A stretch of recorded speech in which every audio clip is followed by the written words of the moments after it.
Maestro సిండికేట్లో మీ personal and business promotions కోసం కింది నెంబర్కు కాంటాక్ట్ చేయండి.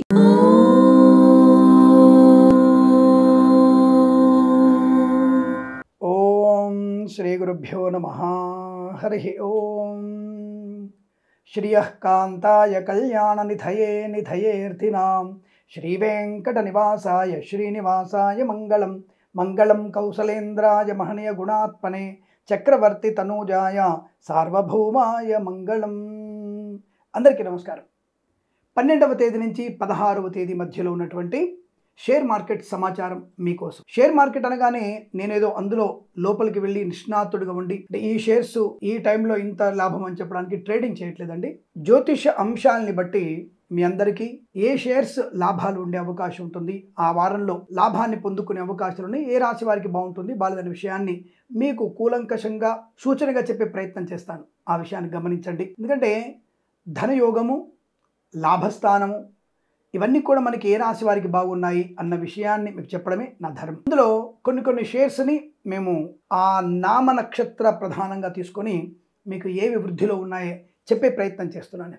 నేను కూడా పరిశోధన చేస్తున్నాను. గత 2 సంవత్సరాలుగా ఉన్నటువంటి ఏ రోజులో వచ్చాయి, యుద్ధ వాతావరణం కూడా మన మీద ఎలా ఉంటుంది. ఎందుకంటే ఆల్రెడీ మనం ఒక దుర్మార్గపు దేశంతో యుద్ధం చేస్తూ ఉన్నాం. అటువంటి సమయంలో మనకి షేర్ మార్కెట్ దాదాపుగా గత వారంలో మనకి నాకు తెలిసి 7 లక్షల కోట్లు మనం ధన నష్టాన్ని పొందుకున్నాం. ఆ విషయం మనందరికీ తెలిసిన విషయమే. అయితే మరి ఈ వారంలో ఏమైనా లాభం ఉందా అంటే 2 రోజులుగానే నష్టం ఉంది. యుద్ధం మొదలుపెట్టిన మర్నాడు ఆర్థిక అభివృద్ధి బాగానే ఉంది. ఆ తర్వాత రోజున 2వ రోజు ఈ దుర్మార్గపు దేశం వాడు మన మీద యుద్ధాన్ని చేసినప్పుడు, మన యొక్క జమ్మూ కాశ్మీర్ మీద బాంబుల వర్షం కురిపించినప్పుడు మనం ధీటుగా ఎదుర్కొన్నాం. అయితే ఆ సమయంలో మరి అందరికీ కూడా భయం ఉంటుంది. అందరూ షేర్స్ అన్ని కూడా క్యాష్ చేసుకున్నటువంటి భావనలో ఉంటారు. ఇక్కడ సెంటిమెంట్ ప్రకారంగా వెళ్ళే ప్రయత్నం చేయాలి. మన దేశం ఏమీ అస్థిరమైన దేశం కాదు. అవతలి దేశము అస్థిరమైనది, మనది సుస్థిరమైనటువంటి ఆర్థికమైన సుస్థిర స్థానమైనటువంటి దేశం. కాబట్టి అటువంటి దేశాన్ని మనం నలిపివేయగలిగే అవకాశం కూడా ఉంటుంది.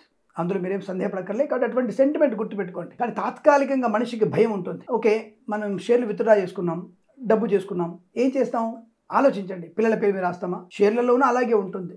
కాబట్టి అనవసర భయానికి లోనై మనం చేస్తున్నటువంటి ఇబ్బందికర వాతావరణం. షేర్స్ అలాగే ఉంచవచ్చు, ఏం పర్వాలేదు. 4-5 రోజులు దాని ప్రభావం ఉంటుంది, అంతే తప్ప దాని గురించి మీరు కంగారు పడాల్సిన అవసరం లేదు. ఆ కాలసర్పదోషం యొక్క ప్రభావం కూడా మనకి ఎఫెక్ట్ పడడం వల్ల కొంత ఇబ్బంది కలిగే సూచనలు కనబడుతున్నాయి. దాని గురించి మనం అంత కంగారు పడాల్సిన లేదు. మనకి తీవ్ర నష్టం జరగదు. ఎందుకంటే ప్రతి సంవత్సరము ఆ దేశంతో దుర్మార్గ పక్కన దేశాలు 2 ఉన్నాయి మనకి. ఆ దేశాలతో మనకి ఎప్పుడు ఏదో ఒక రకమైన ఇబ్బంది ఉంటుంది. కాబట్టి దాని గురించి మీరు అనవసరమైనటువంటి కన్ఫ్యూజ్, టెన్షన్, భయానికి లోనై ఉన్నటువంటి ఆర్థిక స్థితిని తగ్గించుకునే ప్రయత్నం చేయకండి. తప్పకుండా షేర్లలో మనం పెట్టుబడి పెట్టవచ్చును. కాబట్టి మీరేం కంగారు పడాల్సిన అవసరం లేదు. మరి ఈ వారంలో ఎటువంటి ప్రయోజనం ఉంటుందంటే ఆ సెంటిమెంట్ ఎంత చెప్పినా సరే ఆ సెంటిమెంట్ ఉంటుందిగా. ఆ భయాల వల్ల కొంత ప్రారంభంలోనే మనకి సోమవారం ప్రారంభం కాగానే కొంత షేర్ మార్కెట్ డౌన్ ఫాల్ కనబడుతూనే మళ్ళీ మనకి వృద్ధి పొందుకునే అవకాశం కనబడుతోంది. మరి ఓవరాల్ గా మనం సెన్సెక్స్ కానివ్వండి, నిఫ్టీ కానివ్వండి ఏ స్థాయిలో మధ్యస్థంగా ఉండే అవకాశం ఉంటుంది అన్నటువంటి ప్రశ్న మనకి ఉదయించినప్పుడు బిఎస్సి మనకి 24,600 నుంచి 23,100 వరకు చేరుకునే అవకాశం ఉంటుంది. అంటే సెంటిమెంటే భయం, అనవసర భయం. మన స్థిరమైనటువంటి ప్రభుత్వం మీద నమ్మకం ఉంచండి. తప్పకుండా షేర్ మార్కెట్లో పెట్టుబడి పెట్టి ఆర్థికపరమైనటువంటి అభివృద్ధికి మనం నాంది పలికే ప్రయత్నం చేద్దాం. ఇటువంటి సమయంలోనే మనం స్థిరమైన ఆలోచన ఉండాలి మనకి. కాబట్టి ఆయిల్ మీద కానివ్వండి, అంటే ఆయిల్ ఓఎన్జీసీ లాంటి వాటిల్లో కానివ్వండి, బ్యాంకింగ్లలో కానివ్వండి, అలాగే మనకి కొన్ని షేర్ మార్కెట్ సాఫ్ట్వేర్ రంగంలో కూడా కొంత విప్రో లాంటివి లాభాలు పొందుకునే అవకాశం. అలాగే ఇన్ఫోసిస్ కాస్త డౌన్ఫాల్ కనబడిన టీసీఎస్ లాంటి వాటిలో మీరు పెట్టుబడి పెట్టవచ్చు, లాభాలు పొందుకునే అవకాశం ఉంటుంది. అలాగే బ్యాంకింగ్ సెక్టార్లకు వస్తే ఎస్ బ్యాంక్ కానివ్వండి, ఐసిఐసి కానివ్వండి, తర్వాత మనకి స్టేట్ బ్యాంక్ ఆఫ్ ఇండియా కానివ్వండి, తప్పకుండా వృద్ధి పొందుకునేటువంటి అవకాశాలు చాలా బలంగా కనబడుతున్నాయి. పటిష్టమైనటువంటి ఆర్థిక ప్రయోజనం కలిగించే షేర్స్ గా చెప్పవచ్చు మనం. అలాగే హెచ్డిఎఫ్సి కానివ్వండి, ఇతరత్ర ఇన్సూరెన్స్ సంబంధించినటువంటి షేర్స్ లో కొంత డౌన్ ఫాల్ కనబడుతుంది, జాగ్రత్త. ప్రుడెన్షియల్, ఐసిఐసి ప్రుడెన్షియల్ లో కాస్త పెట్టుబడి పెట్టే విషయంలో జాగ్రత్తగా ఉండండి. లైఫ్ ఇన్సూరెన్స్ కార్పొరేషన్ ఎల్ఐసి మీద మనం తప్పకుండా అటువంటి వాటిల్లో షేర్స్ కొనవచ్చును. తప్పకుండా మనకి స్థిరమైనటువంటి ఆర్థిక ప్రయోజనం పొందుకునే అవకాశాలు ఉంటాయి. ఇక టాటా మోటార్స్ మరియు మహీంద్రా అండ్ మహీంద్రా సంబంధించిన మోటార్స్ అన్ని కూడా తప్పకుండా మనకి షేర్లో అభివృద్ధిని సూచించే అవకాశం కనబడుతుంది. అంటే వీటి వల్ల కొంత లాభాలు పొందుకునే అవకాశం. HCL లాంటి షేర్ మార్కెట్ డౌన్ ఫాల్ కనబడుతుంది, జాగ్రత్తగా ఉండే ప్రయత్నాన్ని చేయండి. ఈ వారంలో మనకి బ్యాంకింగ్ షేర్లలో సెంటిమెంట్ మంచి లాభాలు పొందుకునే అవకాశం ఉంటుంది. బట్ ఏదేమైనా ఈ యొక్క 23,100కి మనం తగ్గిపోయినామంటే మళ్ళీ మనకు ఒక 1,00,000 కోట్ల నష్టం వచ్చే అవకాశం సూచిస్తోంది. అంటే బెంచ్ మార్క్ మనకు సూచించే అవకాశం. బట్ ఇక్కడ గురు యొక్క ప్రభావం చేత, అలాగే మనకి శుక్రుడి యొక్క ప్రభావం చేత ఈ వారంలో కొన్ని రాశుల వారికి మంచి అభివృద్ధిని సూచించేటువంటి అవకాశాలు కనబడుతున్నాయి. అందులో సందేహం లేదు. వాటి తప్పకుండా అందులో పెట్టుబడి పెట్టవచ్చు, లాభాలు స్వీకరించే అవకాశం. మరి సెన్సెక్స్ ఎంత వరకు ఉండవచ్చును, బెంచ్ మార్క్ దగ్గరికి వచ్చే అవకాశం ఉంటుంది అన్న విషయానికి వస్తే 79,600 నుంచి 80,100 వరకు మన యొక్క సెన్సెక్స్ మంచి బెంచ్ మార్క్స్ ఉంచే అవకాశం కనబడుతుంది.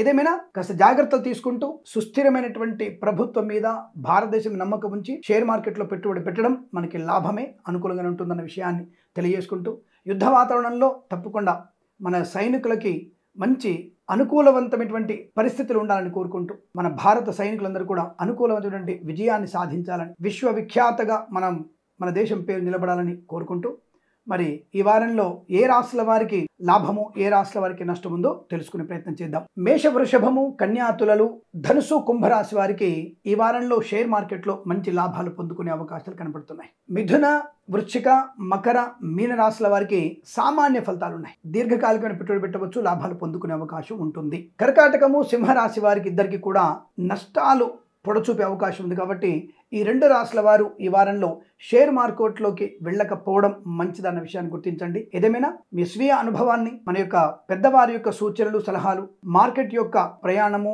పరిణితి ఇవన్నీ కూడా అంచనా వేసుకుంటూ అందులో పెట్టుబడి పెట్టి మంచి లాభాలు పొందాలని కోరుకుంటూ, సర్వేజన సుఖినో భవంతు. ప్రేమతో మీ కిరణ్ శర్మ. తప్పకుండా మన ఛానల్ని సబ్స్క్రైబ్ చేయండి, లైక్ చేయండి, షేర్ చేయండి అనే విషయాన్ని తెలియజేసుకుంటూ మరొకసారి నమస్కారాలతో మీ కిరణ్ శర్మ.